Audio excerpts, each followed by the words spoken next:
With a number of NBA coaching jobs opening up, teams are already deep into the process of finding new people to lead their teams. In many cases, these candidates are assistants or former NBA coaches who didn't finish out the year.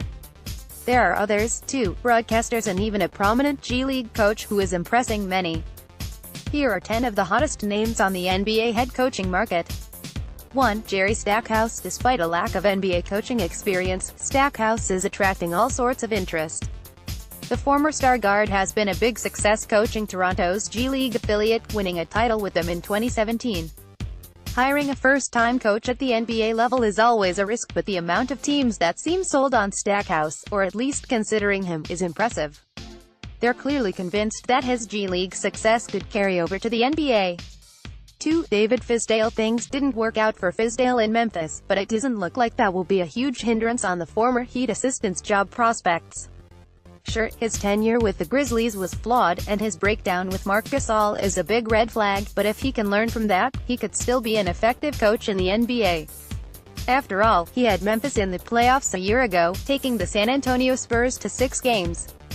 3. Ettore Messina. In the running to become the NBA's first European-born head coach, Messina has a hard resume to match, at least if you consider his accomplishments internationally.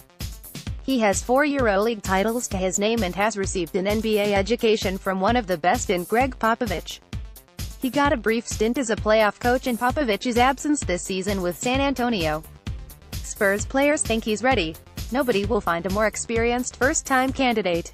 4. Jeff Van Gundy. Now that Jon Gruden has taken the jump back into coaching with the Oakland Raiders, Van Gundy becomes sports' top will he or won't he coach turned broadcaster. He has tons of experience, but not counting his gold medal stint at FIBA's AmeriCup last year, it's been 11 years since he roamed an NBA sideline. Plus, he has a pretty nice job calling games for ESPN right now. If he ever wants a job, though, he'll find no shortage of interested parties, given his extensive resume.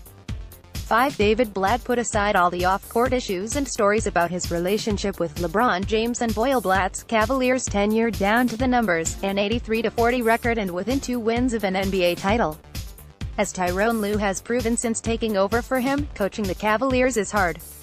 A more forgiving environment, and a team where its superstar doesn't have such a huge influence in decision-making processes, may agree with Blatt and make him an NBA success after all.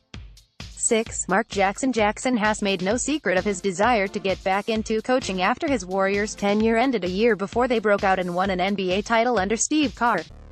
Jackson did an admirable job turning the Warriors into regular season winners, but stories of discontent within the organization during his time there are worrying.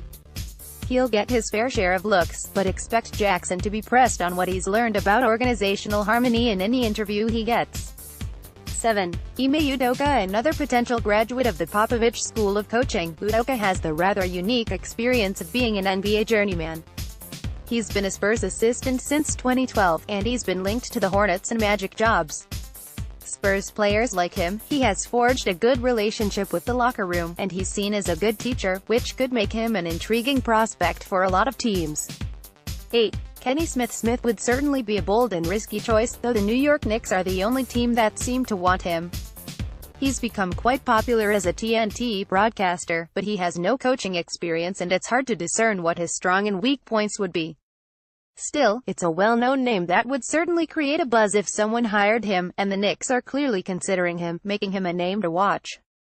9. David Vanterpool. An assistant for the Portland Trail Blazers, Vanterpool has been on coaching lists for a while. Working for Portland since 2012, he's well regarded on all fronts, and teams are taking notice.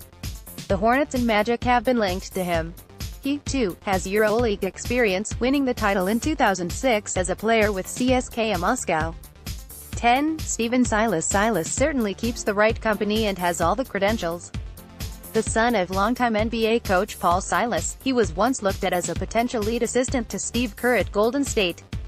It's easy to forget now that he was also the runner-up to Mike D'Antoni in Houston, and can now claim experience as the interim head coach of the Hornets as he filled in for Steve Clifford for about a month during his illness. He's obviously impressed a lot of people, and this could be his year.